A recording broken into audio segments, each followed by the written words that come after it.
I take care of those children. I pray with those children. Were you involved with another man? Me and Mr. Brown we were on a break. The court session of Mr. Brown and Miss Lever begins with an emotional father explaining how he believes he is the biological father of the defendant's daughter, Jira, who she says is not his daughter. Your Honor, I know that I'm Jira's father. I mean, from the very beginning. That's my heart. When Mom couldn't be there, I mean, I was there. He is not her biological father? Yes, Your Honor. He is not biologically her father. Thus, we might infer that people's motives for thinking what they say are valid. And let us just focus on the idea of why the defendant, Miss Lever, believes that Mr. Brown is not the biological father. You slept with another man? I slept with my ex. My ex and I, we were intimate at the hospital during that time. At the hospital? This is distressing. Although Judge Lauren just brought up something that we've all been pondering, Mr. Brown also asserts that they had intercourse on the same dates. How is sexual activity performed in a busy hospital? How do you have sex in a busy hospital? It occurred. I mean, during that time, we were both dealing with a situation that was very detrimental, and during that time, we basically bonded. And by telling Mr. Brown right on that Jira is not his daughter, Miss Lever hoped to clear up any confusion. Jira is not the only child in doubt, though. Let's take a sneak peek into this developing twist. Even when we broke up, Your Honor, we were still intimate.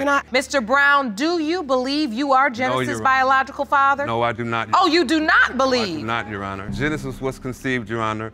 Miss Lever was involved with another individual that I saw with my eyes personally. Miss Lever asserted that Mr. Brown is financially weak and that he is only here playing daddy because she has nowhere else to go. Calling him manipulative, she vented all out in front of the courtroom. Hurts I my am children. miserable as hell. 8 years. I'm tired of this. When I left, Your Honor, to go. when I left the first time, Your Honor, there's a big difference in being a father outside of the house and being in the house. No, there is. But you can also have your own house and have your children in your own house. Say that again, Your Honor. But screaming and yelling won't solve anything. This broken relationship was at the mercy of the DNA envelope. They both were sure of what they had to say, and the truth was just seconds away. Let's see what fate the results hold. In the case of Brown versus Lever, as it pertains to Jira Lever, it has been determined by this court. Mr. Brown, you are not the father. How would you feel if the man you've always believed to be your biological father came out and denied it? Miss Cheryl Rubens was standing in front of Judge Lake with her other two siblings, demanding her alleged father set the record straight once and for all. When did the defendant start denying he was your father? He always denied me. And how did you feel about it? I didn't like it at all because that was my little sister. Mr. Davis, is this true? Yes, it is. It is? It is. It is simply unacceptable to take your frustration with the mother out on the children. But in Mr. Davis's defense, the mother was too fast to be trusted. And this comment made siblings go ballistic mid-trail. It was like no side was ready to go easy on each other. You were her father in particular? Not necessarily her. All the children? You're correct. Did you express this concern to her? No, I didn't express it to her. You just always kept it to yourself? I kept it to myself. However, when the Rubens interpret a question posed by the judge, Mr. Big Daddy also loses his temper. Come on, people, you are in the courtroom, not your backyard. As the saying goes, a leopard doesn't change its spots. To this act, the judge had to do some schooling, which took about a minute. Were you talking to me? I was talking to you. Then shut up. Now no. You shut up. Mr. Davis, first of all, I control this courtroom. Now you can take it to the street and you'll be out on the street, because we're not gonna act a fool in here. Well said, Lauren. Anyways, after this, Daddy goes on claiming that he wasn't an angel himself and was also sniffing caves. Yet both the parents seesaw back and forth, and their swindling and commitment issues had destroyed 3 innocent lives. Right, after my first child, like I said, when I met her, and she had 3 kids before I met her. That has nothing to do with what's going on now. You know, while we was having a relationship, I don't believe I believe the judge was talking to me. Why make broken promises then? He claims it's out of goodwill, but it has to stand on its bottom like every tub does. Mr. Davis was questioned by Judge Lauren over his worries regarding either his inheritance from his illness or the bill for child support. He responded by sounding something like this. The DNA test and wanting to know whether or not you're really their father, is this really about the illnesses, or is this about this huge child support debt? It is both. It is both, Which one regardless of weighed what they the want to most? say, Child support? and neither one outweighs the other. The DNA result was all that mattered to the broken family, because no one was willing to take any leniency from one another. The only truth is what binds people when love and respect are not present. Let's get right to it. It has been determined by this court, Mr. Davis, are Tick, tick, her father. You already knew that. You already knew that. What up? What up? What up? What up? What up? What up? Child support. Here I come. I don't worry about it. Come with it. Become a man and take responsibility for yourself, or prepare to pay $5,000. Miss Poyer filed a lawsuit against her son, Mr. Poyer, for unpaid rent and utilities, but she needs Judge Lauren for help talking some sense into the spoiled brat. My son, he's lazy, not want to do anything, not want to help me or help me pay any bills. You know what I'm saying? And then she comes at me with this, I'm lazy, but you're the same person who'll get off the train on your way home and walk past 5 stores and come upstairs and go, you go to the store and buy me a soda and a bag of chips. Didn't you just walk past the store? So the Big G's mama is doing all the hustling to put food on the table. Mr. Poyer is lucky his mama got no voice, or else she'd be screaming at him. Furthermore, admitting that her attitude might be challenging, the mama has some serious issues. But listen to what Mr. Lazybones has to say. I'm gonna sit back. And it got to a point where I started to feel a way about certain little things, such as I'm at home and I'm watching television and you walk in the house. And now you don't want to watch what I'm watching, so I have to stop everything I'm doing and focus on what you want to watch on television. Yeah, you do. What a drag, after admitting in court that she had expelled her son from the nest. And it had been 3 years since they last spoke. Miss Poyer passionately expressed to the judge her desire for her child to have the greatest life possible. Let's have a peek at how it went. Mom, I didn't get paid this, that, and the other, but yet still, you going in there to find your little roll up and your little, to do your business. You say he did not contribute. You say you have cable bills. I have cable bill, I have rent. Did you bring that to the court today? Yes, ma'am, I did. If the team up between Miss Poyer and Judge Lauren wasn't enough for Mr. Lazybones, there is another teacher in the picture that has her side of the story when it comes to Mr. Poyer. My main concern, the reason why I'm here, is because he's going out smoking marijuana. The worst thing I've ever done was smoke weed and hop a turnstile when I was 17. Leave it alone. Let it die already. Okay. Let it die. I don't understand. Man, give me a break. Aren't those classic concerns of black parents? Smoking marijuana, hopping turnstiles, and the cherry on top, a girlfriend whom they think is a bad influence. But wait, more facts come to light after the lip-pierced girlfriend is presented in the courtroom. Y'all make $150 a week, from what I gather. You live with your mother? Yes. You pay your mother? Yes. He pays your mother? Yes. Oh! So why he can't pay her? Did you just state to this court that you're working and you are paying her mother? I am. At this point, so in exchange for her residence, he pays his girlfriend's mother. He had the opportunity to help his mother in some way. Simply tragic that. He needed some clarification on a few topics, which Judge Lauren had to provide him. You a grown man living like a kid. You should have been out a long time ago. You wouldn't have been able to live in my house growing up if you didn't keep a steady job. Now, what is very interesting to this court, and I see to your family as well, when you leave the nest, suddenly you begin to live up to your potential. With all arguments out on the table, it was time for Judge Lauren to settle the score between mother and son as enough schooling was done. We had to come to the conclusive part, because these people be going nowhere with their feud. Hey, remember, I want you to do something. May I hug him, please? You absolutely can. Do you remember it? This is what I most remember. Give me some nose.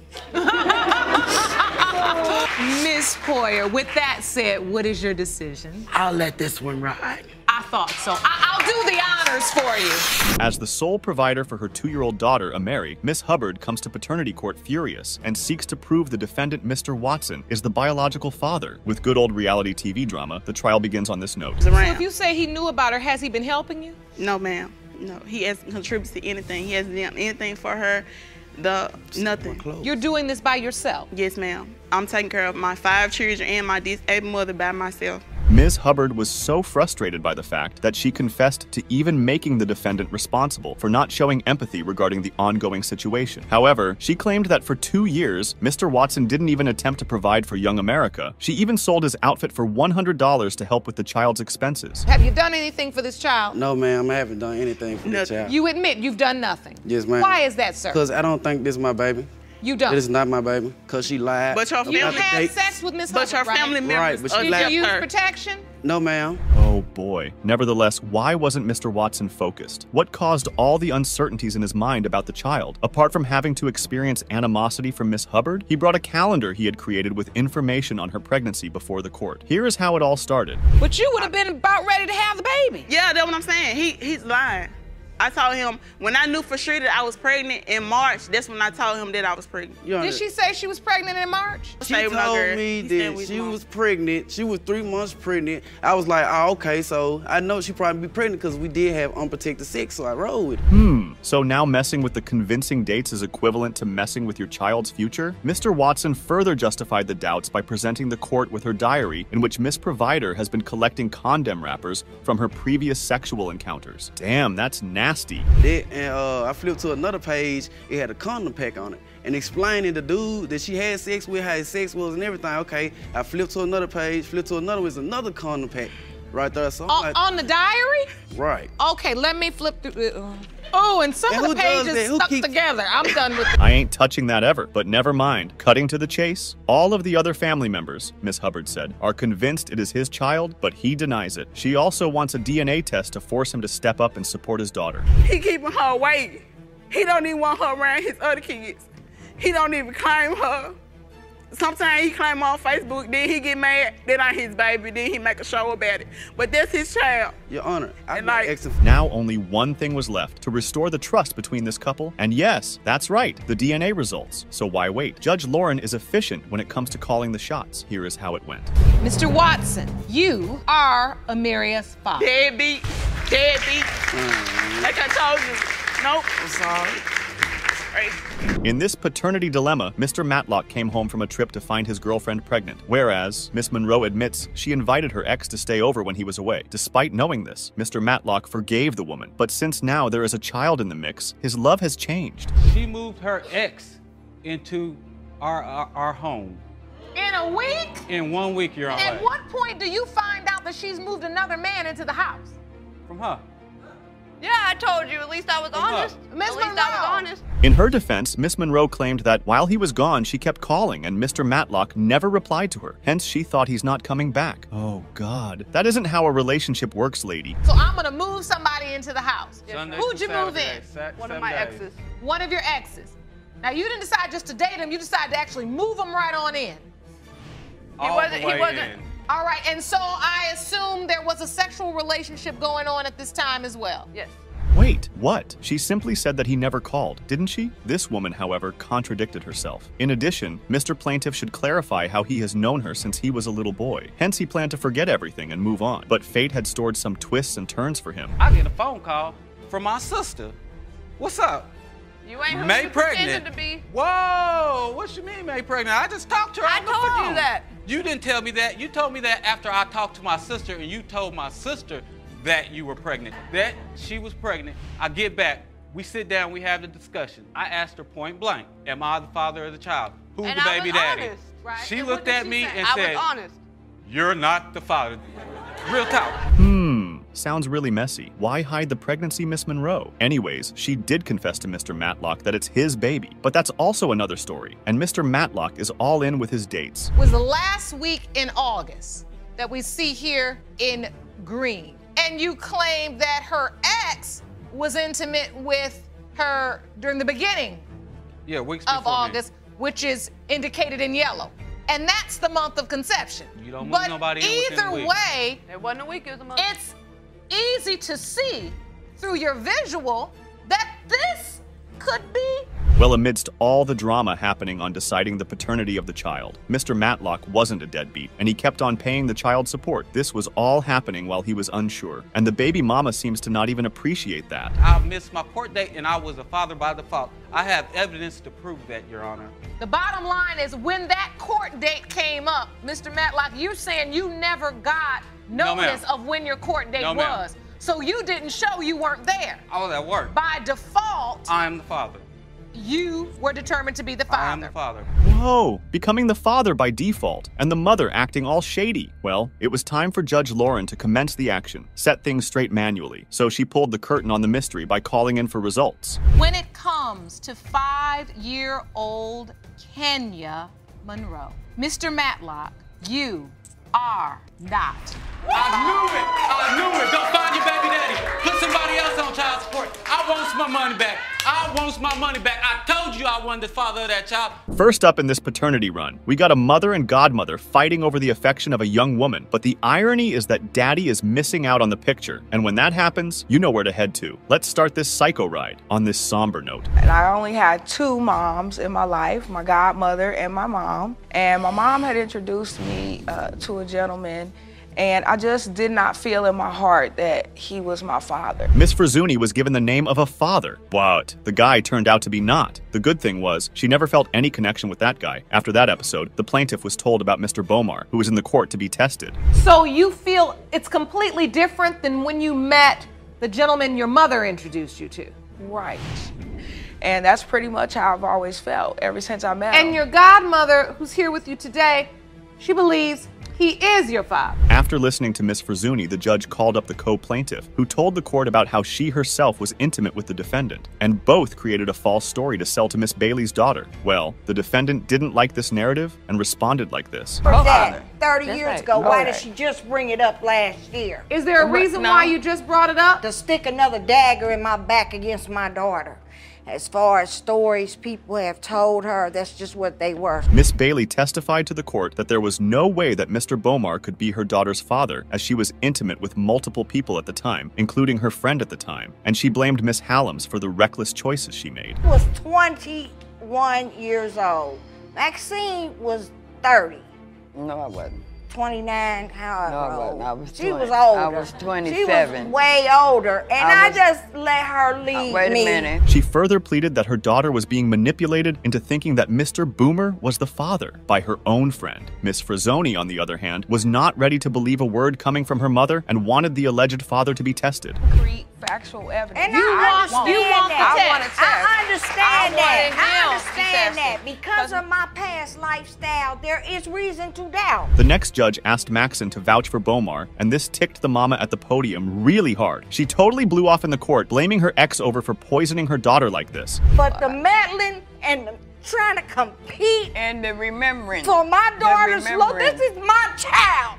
I had her, and you need to stay in your lane. Oh, the woman went ballistic in a matter of seconds. Maybe she was a little paranoid about sharing her own daughter with another person. Miss Bailey was screaming at the top of her lungs. Even Judge Lake was stunned at the show going on in her own courtroom. You ain't never been a mother. You should have went and had a baby. Right. Tell Listen that. to the judge. Lady. Listen to the judge, and you listen to the judge. Lady. Order in the courtroom. Jerome stays between them, or Maxon might lose her hearing today. Okay, all of this was also unacceptable for the judges, as a 20-year-old woman was standing crying, while her loved ones were busy fighting. Now, you all can keep arguing and fussing and rehashing your own personal issues, because I hate to tell you, all this back and forth, it's obvious to me and everybody in this courtroom that it don't have nothing to do with her. This back and forth is clearly going nowhere. So the judge got the alleged father in the court, who told the judge how he had no idea about the young plaintiff. But since they got connected, and by now they had developed a bond with each other, Mr. Bomar was also hoping to be the father. Let's see what the DNA result holds. When it comes to the paternity of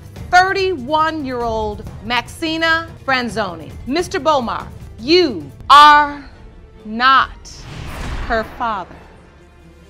I'm sorry to you both. Malicious rumors made the son sue her mother and sister. In this case, you can see Ms. Chandler and her boyfriend dragged his mother and sister in the courtroom due to the damage they have intentionally done to the couple's reputation. On the other hand, to support the maniac actions, the defendants claimed that baby mama has manipulated Mr. Hilliard. Let's move to this lunatic episode. Miss Chandler, you and your boyfriend, Mr. Hilliard, are suing his sister and mother for defamation of character. You claim they are spreading malicious rumors regarding the paternity of your son, Brandon Jr. The trial began on this note. It was revealed that the plaintiff is promiscuous and has been busy with so many guys, like she's got to play with them on a racing track. However, the mommy admitted the claims and put on the break show like this. She has a lock on her cell phone to where my brother can't see her phone. She's cheated on my brother. He stayed at my house with his kids. Now, what proof do you have of that? She's admitted it to me. No, I have not. Uh-oh. Ms. Chandler took over and bashed the defendant over her interference in her life. I mean, girl, that's fair enough. Do good. Have a good situation for the psycho girl. Go get your life, lady. Let others do their things themselves. You should not be talking about me sleeping around. What I do with my life is my business. 3 babies, 3 baby daddies. I got 3 babies with the same man. Okay. Even after that, the supposed auntie didn't stop to put her leg in the middle and asserted that the child's mommy has been dating some other guy when his brother was away. But Judge Lake had to spill the beans that she needed to keep her nosy behavior shut down for good like that. A guy that she lived next door to, she started dating him when my brother went to California. That's why you and your mama decided that I was a bad person because And I don't even know why you're over there talking in the first place. I took Brandon away. Oh my. Here came another out-of-mind person in support of the defendant. The alleged granny claimed that they were robbed and his son had also left them helpless. But Ms. Chandler denied her claims and asserted that they always go nuts when things come to her.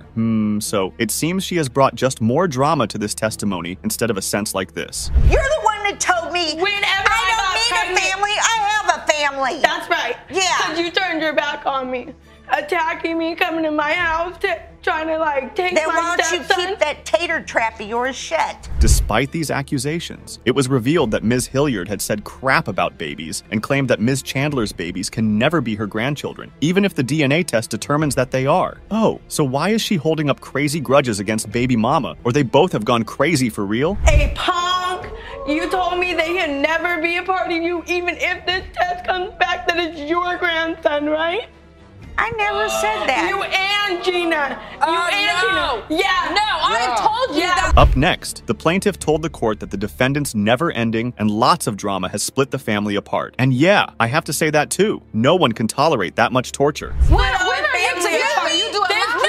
You and him broke up because of you, not because of me. Because 4 years of this. Oh my. Guys, hold your ears because what next you are going to hear will definitely blow your mind. Ms. Hilliard, have you lost your mind or are you even in your senses? I mean, I am wondering if they even have the court's environment toxic. What could they have done at their home? Do you feel like Ms. Chandler uses your grandkids as pawns? Yes, ma'am. Just to get whatever she needs out of Brandon. Back and forth accusations were not helping in solving this exhausting family dispute. So Judge Lauren dismissed them and asked to get those results to settle this conflict once and for all. Let's watch if the DNA results will be able to change both grandma and aunt for babies. In the case of Brandon Jr., Mr. Hilliard, your wait is over. You are the father. Thank you. Now apologize. Anger and animosity serve no good, especially when there is a serious illness riding on paternity. And that is the case for Miss Walker, as father finding the truth about her alleged father. She has turned to Mr. Simmons for closure, but his wife does not like this dynamic. Beat him for the first time in a minute, but you say you must first prove to his doubtful wife that he is your father. Yes, you're Well, okay, Miss Simmons, you contend that there's absolutely no way. So the trial begins with the defendant giving the cold shoulder to Miss Walker, claiming her husband was incapable of having children at all. But the plaintiff had a hard time believing it. She can tell the court how Mrs. Simmons' sister was the one who reached out to her and claims Miss Walker as their brother's daughter. And this fact rubbed the wifey real hard. No, I wasn't. Well, how did it happen? Because the sister called him and said, Bruce, I met so-and-so and so. Asking for your wife's permission to talk to your own daughter? That sounds odd, isn't it? But Mrs. Simmons was not ready for some random girl to pop into their life. They articulated her reservation quite loudly, which drove Miss Walker to the edge of crying. And this made the judge go like this. Are you upset that she made contact, or are you upset that your husband may be her biological father? No, none of that. None of that, because he wants to be a father. Hold on. Who knew that being left out could boil up such rage in anyone, and some stranger looking for her father would have to pay for it? Nonetheless, the plaintiff told the court that the defendant's husband was the one who reached out to her after taking her number from his own sister. Listening to this, judge realized that it was high time to get the potential father into the court. Mr. Simmons, welcome. How are you? Thank you for joining us here today. So we are discussing Ms. Walker. She says that you contacted her and said you believe you're her biological father. The reason Mr. Simmons believed to be her father was the affair with Miss Walker's mother. Even though it just lasted for weeks, it did have baby-making potential. A little odd confession for a TV show, right? But that is how reality TV goes. And FYI, Mrs. Simmons was no fan of the story. You were intimate with her. Intimate with for 2 days, yes. No protection used. No protection. No nothing. But was in a relationship before that, because he just said that they were. Well, ma'am, it doesn't matter if you like it or not, your husband is in for this. It further revealed that Miss Walker and Mr. Simmons shared a lot of similarities. They both had asthma, and the same cancer gene ran in their family, which deepened their belief of being related. So even if it's not him, somewhere in this long of line of right, I'm somewhere close to finding out. That's one reason why I'm propelled to really find out, because there is a medical history in my family. However, everyone, including the plaintiff, could not understand why Mrs. Simmons was giving her a hard time. Because anyone in their right mind would get threatened by someone's daughter, would they? Apparently, the enraged wife could not step down a notch. I'm the innocent one, because whatever she has animosity, that's what my mama and him. Because guess what? Y'all weren't together. My point is, it should have been done. I've been telling him, get a blood test. Stop signing on the dotted line. Stop claiming kids. But let you know they're yours. About to you? Hold up, woman. You might burst my eardrum. Goodness, she doesn't know when to stop, does she? Her attitude had the judge totally baffled. I mean, who wouldn't get confused with a grown woman acting like a stubborn child? I am observing is a level of animosity,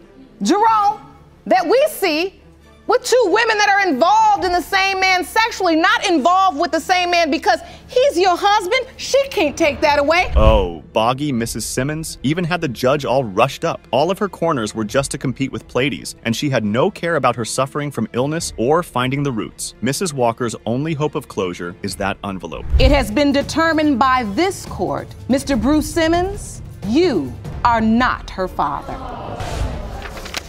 To determine about the deceased son's legacy, Ms. Bank came to the court in order to discover whether what Ms. Hawkins alleged is true or a big hoax. The supposed grandma claimed that the baby mama is just trying to pin the baby on her deceased son, whereas the mother alleged that Mr. Darrell acknowledged the paternity, and his mother is just denying the child out of spite. Let's move to the case. Ms. Banks, you say the defendant is pinning her baby on your son, Darrell, who was tragically murdered before her child was born. The trial began with Miss Banks's explanation of why she is denying the baby Jasani. It turned out that before his tragic death, her son expressed paternity doubts. She claimed that they had a wishy-washy relationship, but how does she know so much about them? Was she playing with them?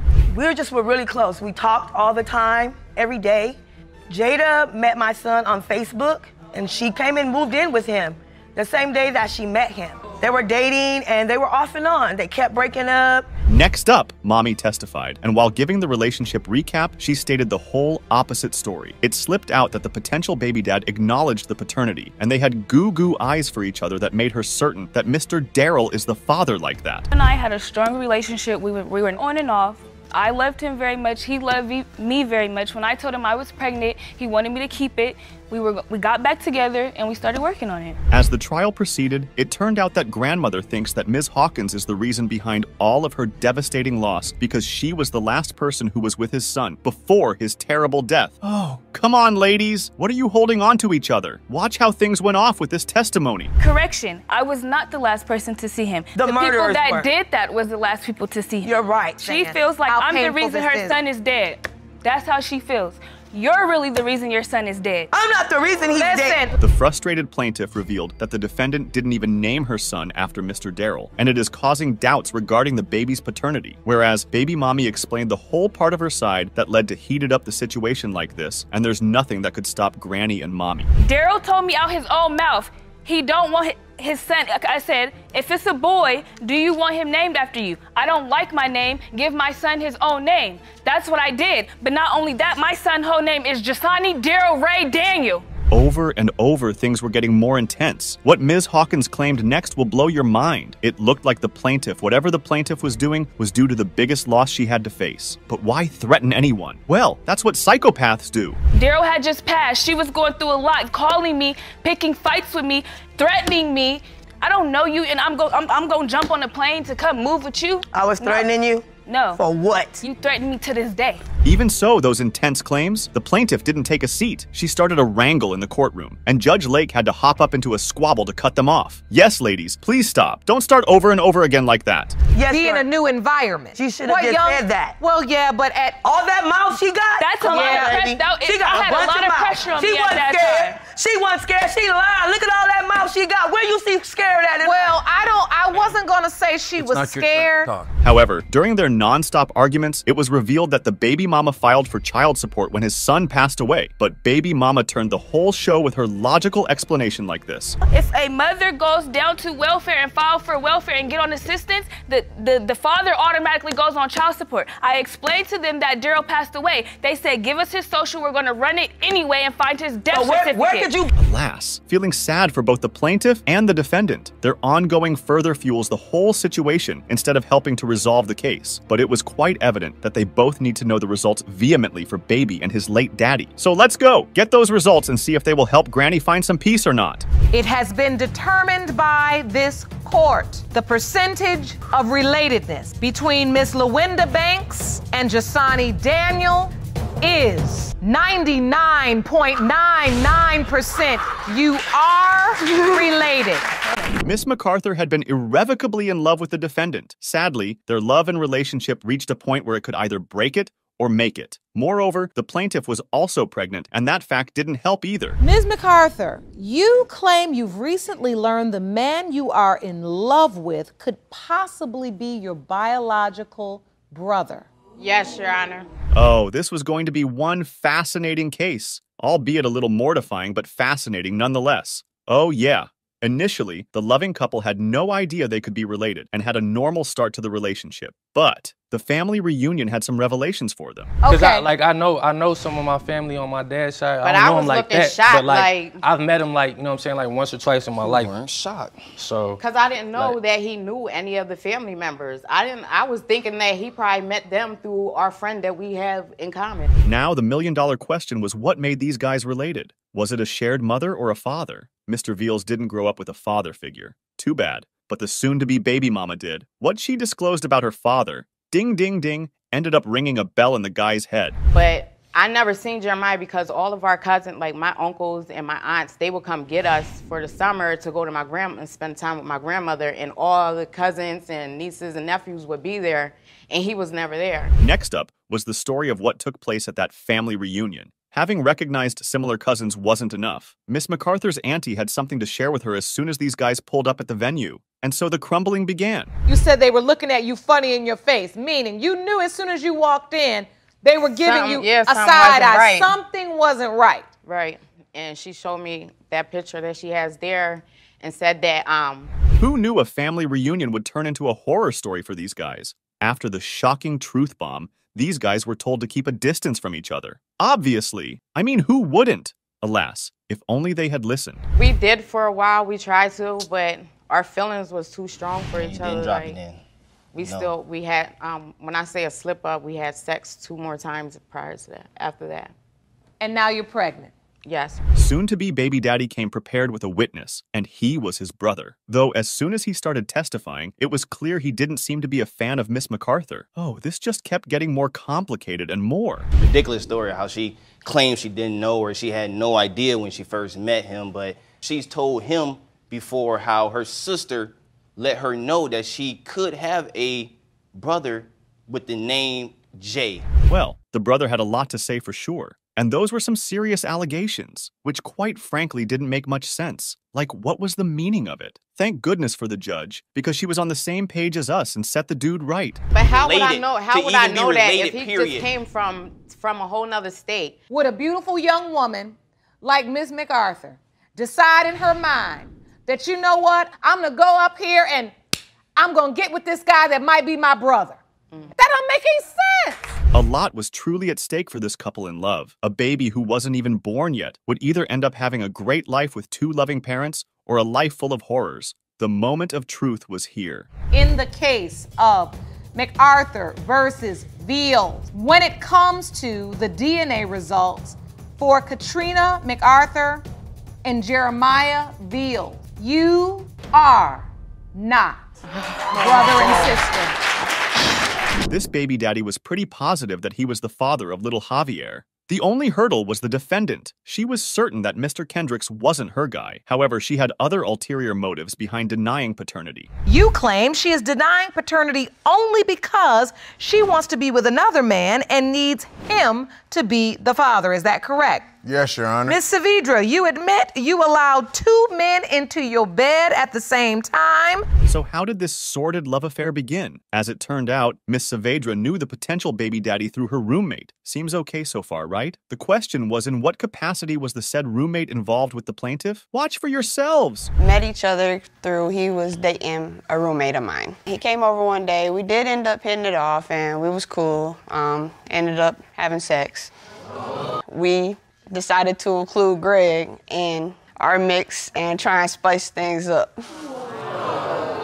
Oh, mama. They sure spiced things up, like a lot. And this mutually beneficial arrangement went on for quite some time, too. However, both parties were conflicted on the timeline. And it also appeared that Mr. Kendricks was more than helpful. So how often was that happening? Off and on for like 10 years. What? It happened like this, Your Honor. I've been knowing her 10 years. After I got her, and we became friends, you know, I was still kind of talking to her friend. You still with the friend? Yeah. Right. So So we could who go did on- you hook her up with? Well, a half-cousin of mine. Taking friendship to new heights, we got to see next how the potential baby daddy had more than a good rapport going on with the mommy. Yep, not only was he a third in their relationship, but also a confidant as well as a kind of best friend too. So you're saying you did the threesomes, but then you also would go over and sleep with her by yourself? Your Honor, that happened one time. Maurice was out with a friend of mine at a hotel. I called him, asked him if he would take me up to the hotel to see if Maurice was there. Like, I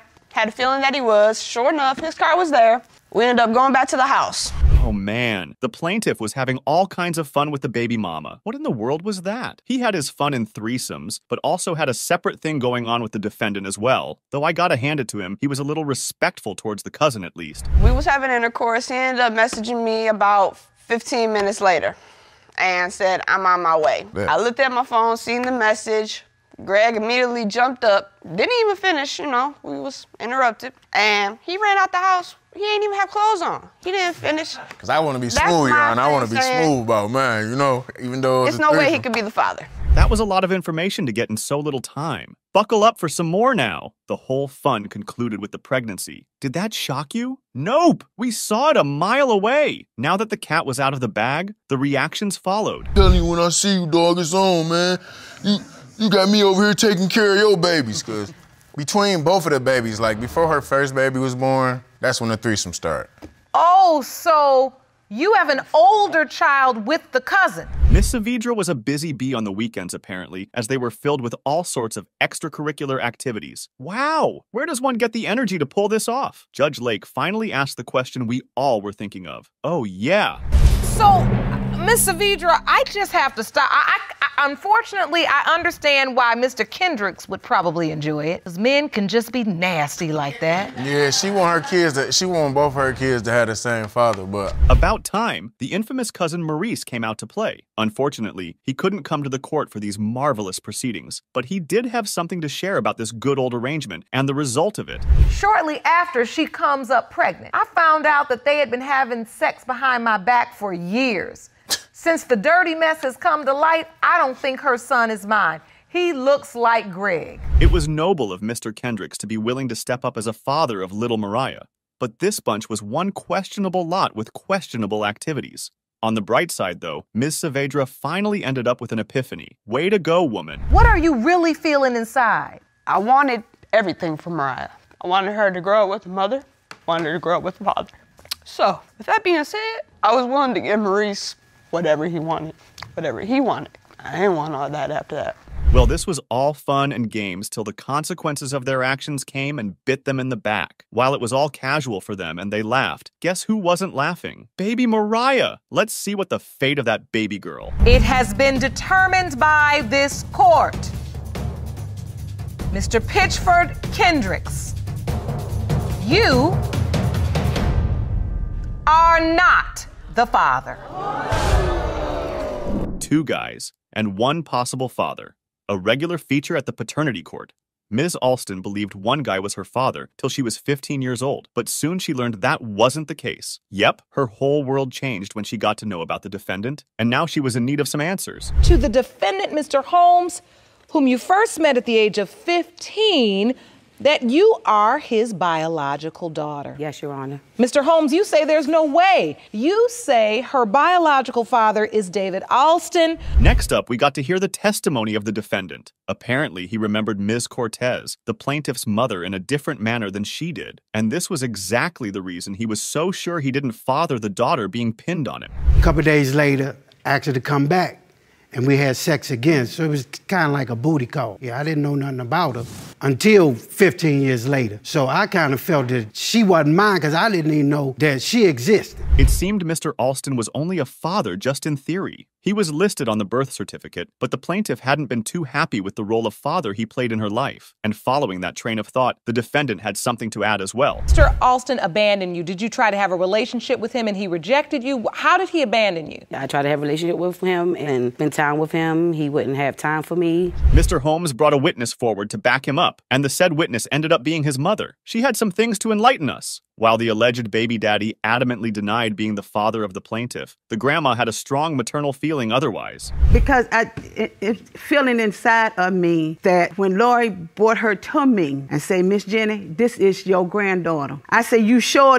that she's my granddaughter? She said, yes. Daddy Alston also came to court, and he came bearing some shocking news about the daughter. He vehemently denied being a deadbeat. Fingers crossed for him. Following his testimony, Mrs. Alston ended up emotional and cried about what really mattered to her. Money is minor. Where's the love? Where's the care? Where's the time? Where's the Christmases?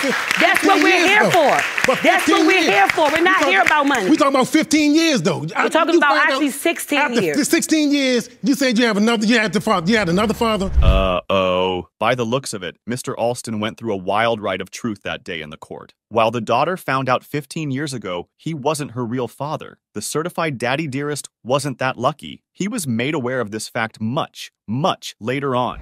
Did you let me move in? Did you help me find a roof? At that time, I was a parent myself, so I did not. For 15 years, you thought that was your father. Why you asked me in 2010 and you think that was your father? And at that time, like I said, I was still trying to build a relationship with him because I'm very doubtful that Mr. Holmes is my father. Ms. Alston wanted a father, and it was clear she wanted the defendant to be her biological father. Testimonies had been heard, and evidence had been presented. It was time to put an end to this daughter's misery. Here it goes. It has been determined by this court, Mr. Holmes, you are not Miss Alston's father.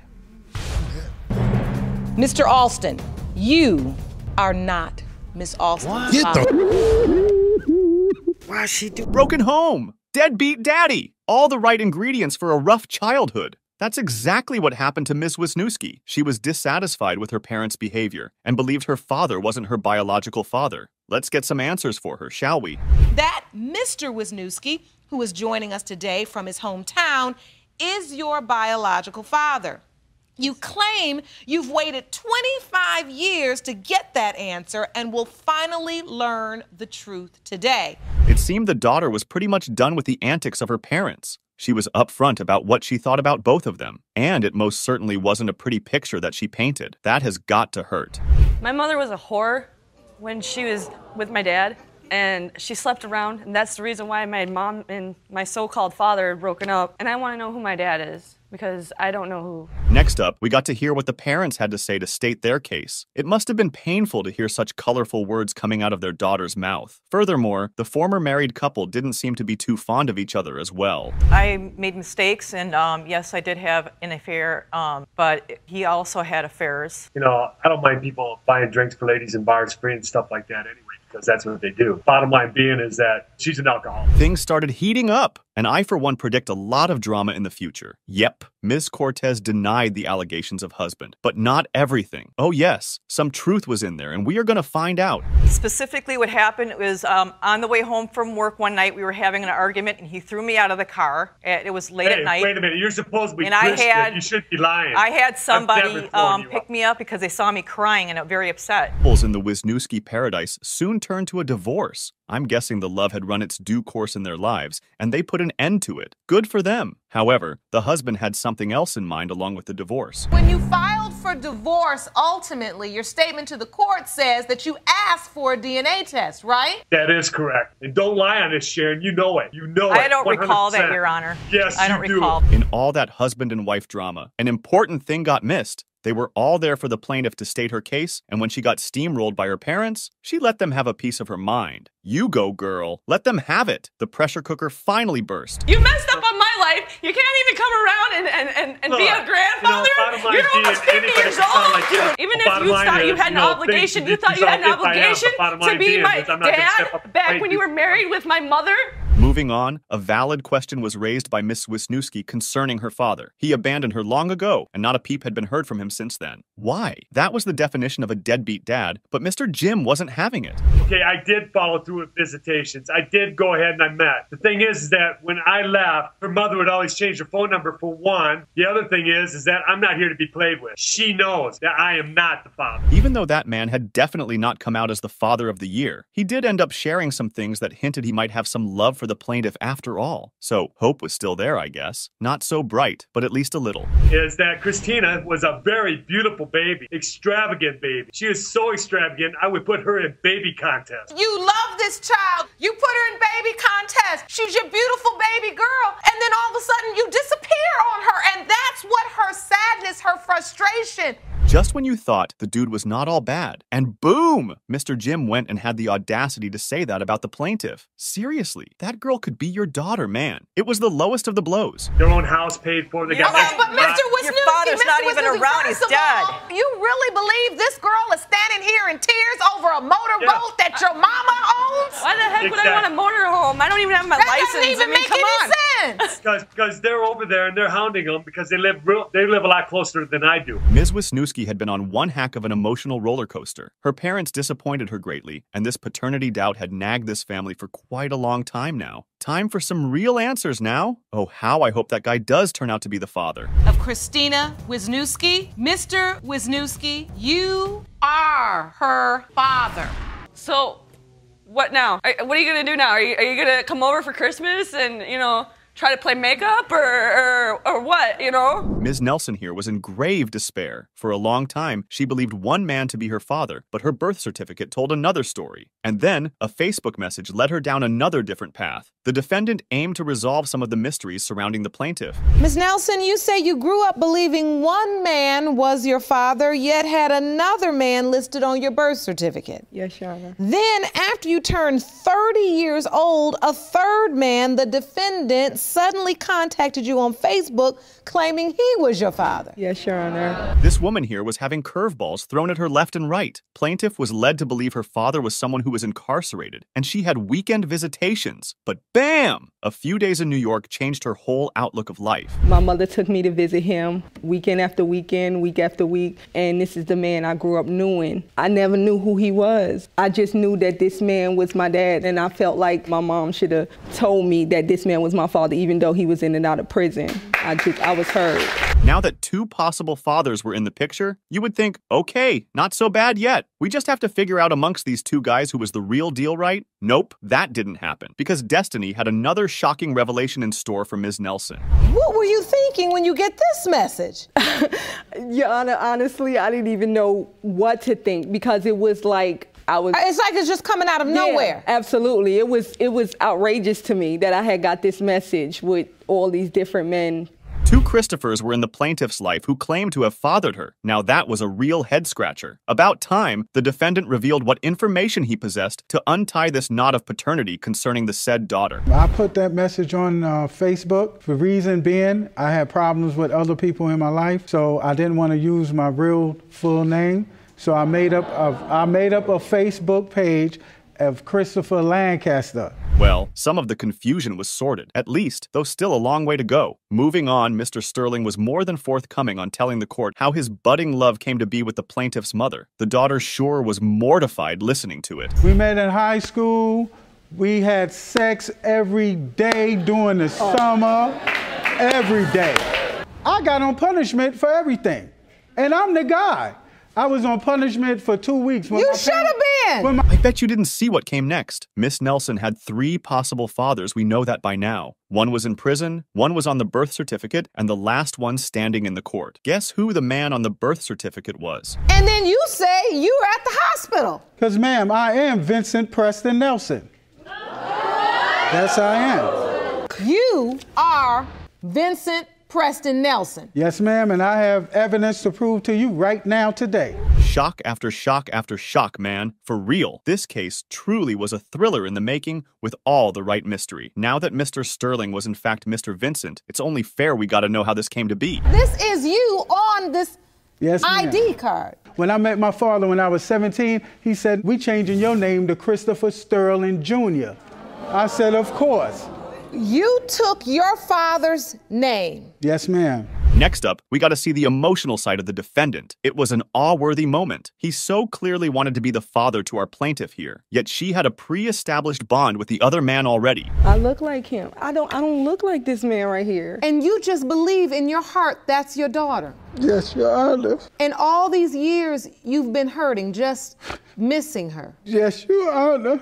The key player of this mystery drama finally made an appearance in the court. The plaintiff's mother, Mama Nelson, had some things to share. Yep, she had recognized the defendant, but she had a different story for the prison man, though. Against my wishes and against my other family's wishes, who she was staying with, she snuck and went to see this man. So you never told her that, but Ms. Nelson, you felt like you were led to believe it because he said, "I'm your father." Mr. Sterling brought a witness to back up his claim. Good for him. His younger daughter testified on his behalf, but her testimony ended up raising certain doubts. Yep, and these doubts led to Ms. Nelson blowing up on the defendant. Guess she had reached her limit of the drama. Why do you have doubt? I've been told my whole life, but I've never met her, and I feel like... And I don't even know what to say. I honestly don't even know what to say, but I feel like he could have done more to find me. I've been through a lot, and I feel like if he really wanted to find me, he could have found me, and I feel like he really didn't want to find me. Ms. Nelson had been searching for 30-some years to find whom she belonged to. That was a pretty long time to wander around aimlessly in search of a tribe. The defendant strongly believed he was the real deal, and my money was on him. Here are the results.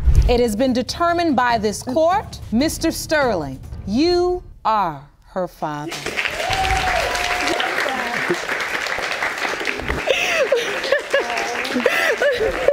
A confused 26-year-old woman appeared in court to dismantle the paternity frauds laid by her mother. She was told her mama's ex Mr. Long was her real, but now she wanted some DNA proof, while the mommy stood firm with her claim. Let's see how things go in this one. Ms. Robinson, you're back in court today because you say your mother, Ms. Harms, has continued to commit paternity fraud. She's now claiming her ex-boyfriend, Mr. Long, is your biological father. Miss Robinson started the testimony by saying that she never got a straight answer about her father's identity. It had been a mix of 2 or 3 guys, however. The defendant refused to be painted as a villain. Ms. Harms, you say you told her from the beginning. Yes. Who her father is. Yes, Your Honor. And who is that person? Mr. Long, Your Honor. The plaintiff was told to express her feelings, and she said all her life she felt like there was a missing piece, but she promised herself that her kids wouldn't go through the same thing and taunted Miss Harms for being promiscuous. Hearing this, the big mama couldn't stop herself from arguing. I'm going to get easy like that. What do you mean talk me out of my business? But you let people talk. You don't act like you wasn't out there doing wrong yourself. It would have been times where I wouldn't have went in my room and said, "I hate my mom. I wish she wasn't here. I can't stand her."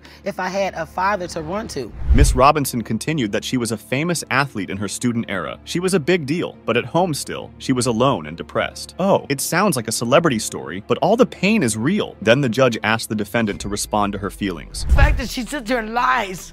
What lie is she telling? If I didn't raise her, she wouldn't have or be who she is today. Pretty much everything you have, I've given because they took care of themselves. Pretty much everything she has, I've given her. The mother-daughter duo was already broken, so the judge asked about their relationship, and the defendant said the plaintiff didn't let her meet the grandkids, which led to another brawl. As Big Mama said she told her about Mr. Long, and he lived near them, but the poor girl asserted how a 10-year-old would do it all by herself, and the judge turned to Miss Harms for the answer. You always knew who your dad was. Where was I gonna go at 10 years old? Miss Robinson, do you remember going to visit Mr. Long? Never. Mr. Long, do you remember Miss Harms bringing Miss Robinson to see you and saying this is your father? No, ma'am. Well, he straight away denied her claim. How much of an old brain you got, man? But then, Mr. Long said he believed about possible paternity because he had got a picture of the plaintiff from Miss Harms, and the defendant cut him off and cried that she had sent 9 pictures of the baby, so the judge let him continue his testimony. She sent me a picture when she was first born. She said I was the father, but I had doubt because, you know, she was supposed to be sleeping with someone else in my family, supposedly now. And then some more guys in the neighborhood. The judge turned to Miss Harms to reveal more, and she called him a double-faced liar for not owing up their meetups at his house. Then Mr. Long replied to the judge that he knew about the pregnancy, but he lost contact with her. I kept it like that because my dad was like, yes, ma'am. Because you didn't want to tell your, oh my God. You didn't want to tell your parents. I told my mother. I kept it from my dad. You didn't tell your dad, but you told your mother. This poor woman's broken feelings got more strained because there weren't any strong clues from the alleged father, and she needed answers about her paternity today at all costs. So the judge moved forward to read the results. It has been determined by this court. Mr. Long, you are her father. I told you I'm sorry. I told you I love you so much. A father brought his case looking for his long-lost daughter and hoped to finally be in her life. But the court found the alleged woman that could be his lost baby. Miss Bond, on the other hand, didn't believe he was her daddy, but today's DNA results will put a stop to Mr. Jenkins's search. You believe that you have a long-lost daughter and hoped to one day find her to prove you are her father. Is that correct? Yes, Your Honor. But she does not believe you are her father. The defendant replied that she never heard of Mr. Jenkins in all her life, and none of the family members ever mentioned him, and he wasn't on the birth certificate. Okay, it started very rough here. Further, she explained her denial in court. You don't believe he's your father? No, Your Honor. Because you've never heard of him? Never heard of him. No one has ever spoken of him. I've never seen any pictures. My mother never even spoke of him, brought him up in no conversations whatsoever. After Miss Bond's testimony, the defendant explained that he had been on his search for 24 years and revealed that her mother was sexy as hell and they were very happy with each other and talked about her pregnancy time. When you found out she was pregnant, I was excited. You know, I was just blown away. I was on top of the world. If you guys were so close and you were so in love and everything, why did it take you so long to find me? Judge asked defendant about her bringing up and replied that her maternal relative raised her, and the plaintiff admitted he knew someone was there for the baby. Things went smoothly till the judge asked about the poor girl's experiences being an orphan, and she broke down all her traumas and loneliness. I felt alone. You know, I didn't have anyone to talk to. I didn't have anyone. I lost my mother and my father, and I didn't have anybody, and I struggle, and I'm still struggling. I'm homeless. I'm trying to get my children, and I have no one on my side, and I just feel so alone. The plaintiff said he tried to meet her, but every time doors were slammed at him, and he showed the numbers he left for contact, but still no one helped him. Miss Bond said she never heard anything from him. He seems truthful by the pain in his words. Turning her against me, the more I was trying to do things. We was both going to school. I'm sorry, I still don't believe that's the reason to break up with someone, letting outside people get into your relationship. If you really loved her, you would have stayed, regardless of whatever was going on. The judge asked him about the childbirth incident, and he said that he visited the baby later with his mother after 2 weeks. Then the defendant was asked about the birth picture, and she denied seeing it. I was just excited. And then I said, well, where are you? You should have saw me regardless of whether or not she was in another relationship. You shouldn't have let anything get in between you being with her or you seeing me, being around me, raising me. The judge had taken all the possible answers from both of them. Every argument of the plaintiff was a missing piece of the puzzle, but it was time to reveal the truth to the innocent girl and the stressed father with the DNA results. Mr. Jenkins, you are her father. 24 years of doing footwork, and it paid off. Yes, Thank you, God. I love you. 18 years of stress and pain brought this man to court to prove his ex the paternity of his young boy, Mr. McDonald, while Miss Gooley not only denied it, but also admitted that she cheated on him during their relationship. The worst part of this story is that they both lost custody of their boy when he was just 1 year old. Mr. Brooks, you've summoned your ex-girlfriend, Miss Gooley, to paternity court to prove that you are the father of her 18-year-old son, Mr. McDonald. Yes, Your Honor. Ms. Gooley, you admit you cheated on Mr. Brooks all those years ago and are here today to prove to Mr. Brooks that he is not the father of your son. Yes, Your Honor. The plaintiff started the testimony. He thoroughly shared all the moments he experienced on the baby's birth and was sure he was the father because he was present there all the time. Then the judge asked Ms. Gooley about their relationship. How long was that relationship? 10 years. Was it a committed relationship? No, Your Honor. During the pregnancy, did you ever tell Mr. Brooks that he may not be the biological father? No, Your Honor, I didn't. The defendant continued talking about the other man and said she believed that he was the real father and also admitted that she wasn't faithful to Mr. Brooks at that time. The judge asked Daddy about the possible doubts, but he denied saying this. It was one of the greatest days of my life when she told me she was pregnant. These are pictures you carried for 17 years, Yes. believing that you are Mr. McDonald's biological father. Following their drug story, the plaintiff quickly blamed her, but the judge commented that still one of them should have been there for the kid. Yeah, she is right. Where was the other parent? Upon this, defendant jumped up and said, Okay, well, why is he not legitimized? The day they came and got him, this is the day I took the picture. This is the last day. So this is a picture of the exact day your son was taken from you. Yep, January 23rd. Then the judge asked him of the moments when he last saw his baby, and he said that 2 officers grabbed him away from the kid but didn't arrest him. Then the judge turned to the defendant and asked her about the time of revealing the other possibility, and she said this. He claims someone else's daughter. That's not his child. But you know what? Truth be told, after 10 years of us being together and not using condoms or any kind of protection, why did I get pregnant? So are you saying you don't believe Mr. Brooks can even father a child? I don't think so, no. After this, Mr. McDonald was brought in, and the judge asked him some questions, and he said that he believed Mr. Brooks was his father. He also revealed that another man reached out to him and claimed his paternity. Upon this, judge again asked the defendant of her denial, and she gave this reason. He ain't done nothing. You don't never spend no time with him. I live in Texas, and I spend more time with this boy and talk to him more than you do. I work. You don't work? You ain't never had a job. The young boy was sitting in the court with the hope of finding his real father today. All 3 lives were hanging on a thread for so long, but it was time to read the results to settle things once and for all. All right! Thank you. Thank you, man. It's my boy. Young and stupid love life always haunts you back with your mistakes. In this case, Miss Salvo wanted to prove the paternity of her daughter and wanted Mr. Gonzalez to be in the baby's life. On the other hand, he not only denied it, but believed that the plaintiff was very promiscuous and claimed that she slept with his best friend, the plaintiff. Ms. Salvo, you claim that around the time you conceived your 1-year-old daughter, Amaya, you carried on a sexual relationship with the defendant, Mr. Gonzalez. Yes, Your Honor. Mr. Gonzalez, you state you're also hoping Amaya is your daughter. Yes, Your Honor. Said he refused to take care of their daughter and claimed that she only slept with Mr. Gonzalez once and shared her interest in Black and Hispanic men. It was bold to reveal. Then the judge asked the defendant about their relationship. Mr. Gonzalez, you've only had sex with Ms. Salvo 1 time? No, Your Honor. It was more than 6 times. One thing led to another. We started kissing. We started touching on each other. We went to the room.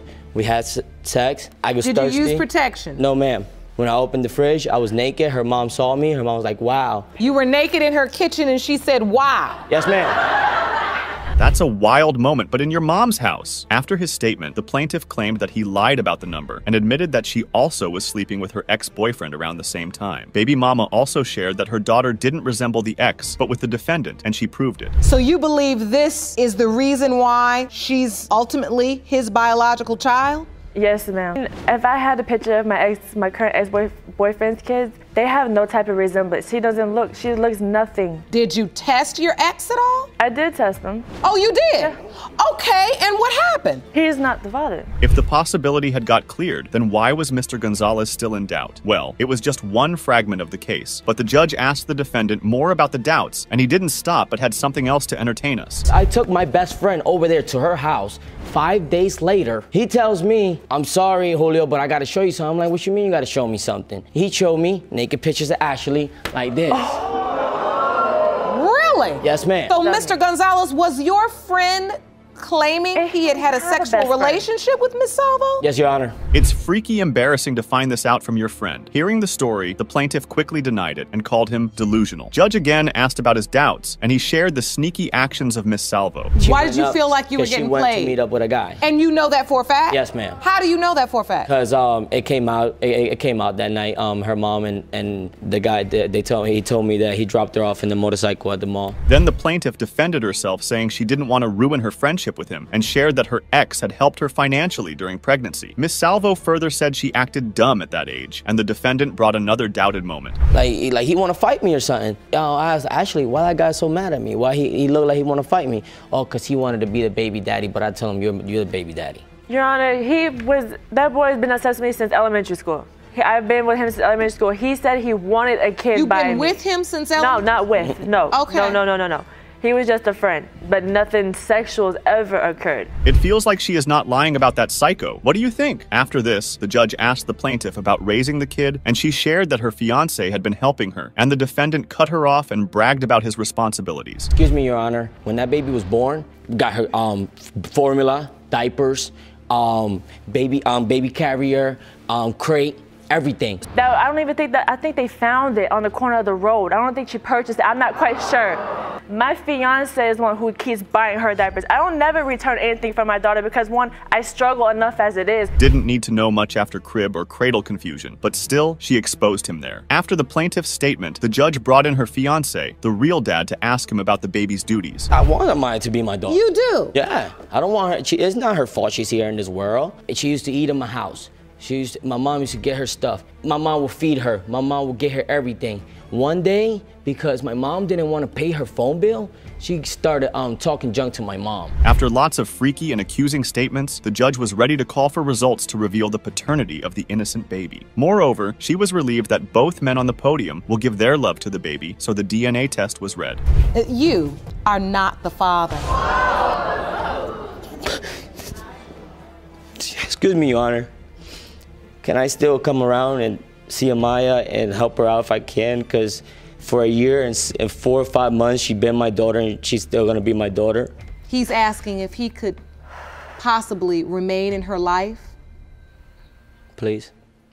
Yeah. A disturbing marriage along with paternity doubts appeared in the court to find the identity of their son. The plaintiff shared that his wife admitted another possibility after 3 years of their baby's birth, and the defendant claimed that Mr. Pickett had also cheated with 8 women. Mr. Pickett, you claimed that when your son turned 3, the defendant, your wife, admitted to you that you may not be his biological father. Now, Ms. Pickett, you admit to stepping out on your husband and cheating around the time that you conceived your son, Patrick. Before, the plaintiff said that after his vacation, he kept seeing the same guy around his wife's place a couple of times, and then she told him about the pregnancy. Upon confronting him, she denied it. Next, he talked about his other trip in detail. Her friend was dating my friend. He told me that the other guy that was there was for Shanae. I'm asking her, is these my kids? Is this my son? Have you been cheating? You know, I love you. I quit cheating. And you can ask the girls, they'd be like, man, I'm going home. Then the plaintiff explained that he wanted to play his daddy duties, but suspicion stopped him, and the defendant agreed that she did him wrong by cheating, and Mr. Pickett cut her off, saying that his son's early birth created doubt. It is eating me up, and I'm not upset about it. It's like, it's caused because of me. I took all the blame. They said, if you're a real man, you will take the blame of your family being in any kind of disaster or anything like that. So the wife admitted her mistake, but he still didn't believe her. But this lunatic man has all the talent in himself to tell his story. Then the plaintiff set the stage to explain how things went when she confronted him about her cheating. This is my That's how you did it? I did just like this. And I was in short pants, because we were supposed to go swimming, and I just lost the whole swimming mode. I was like, his son, his father, his son. Because when I'm old and I need him, he'll be there for me. You know what I mean? I had him doing that. Everything, baseball, I had him doing all that stuff. Good. Then the plaintiff continued expressing his love for his son, and the judge asked Mrs. Pickett's feelings, and she shared her regretful thoughts, but he cut her off, saying that they still got back together. For further details about their case, the judge asked the defendant's witness to speak. First of all, Brandon never forgave her for anything she done. He loves his kids dearly. He wants to be with them all the time. He has them now, but he's never forgiven her. He's never given her a chance. for anything. You saying he's controlling? He's very controlling. He's very intimidating. But are you still controlling No, her from afar? I don't control a thing. Does he control you, Miss Pickett? In a way, I still feel controlled. How? If you don't live with me. A man obsessed with kids this much would surely be controlling. After the defendant shared the fear that he also doubted the baby she was carrying in her belly, the judge took over it and asked the plaintiff's comments on this one. Are you still cheating with other women? Yes. There ain't no cheating. If you separated, there's no cheating. If we're not in agreement that we want to be lovers and friends, and you want to let your sister is talking more than you control your life, then I have to find somebody else that's going to love me. Then the judge asked about her hopes, and she shared that she wanted a divorce and was tired of the doubts in the relationship. She made the right decision for her life. But the judge asked about his thoughts, and he again started his melodrama. I done wrong. I really love her though. Like, it's dudes that be like, I love you, I love you. I know I cheated. I really love her. Like, can you imagine that she also has thoughts in the back of her mind? She got more than me. She got vision. So my thing is this. After listening to both of them, the judge knew that there was still some hope to save this marriage, even after all those doubts. What do you think about their future after the DNA outcome? Let's see the results. Mr. Pickett, you are his father. Oh, yeah. Look, I got something for you. Hold on.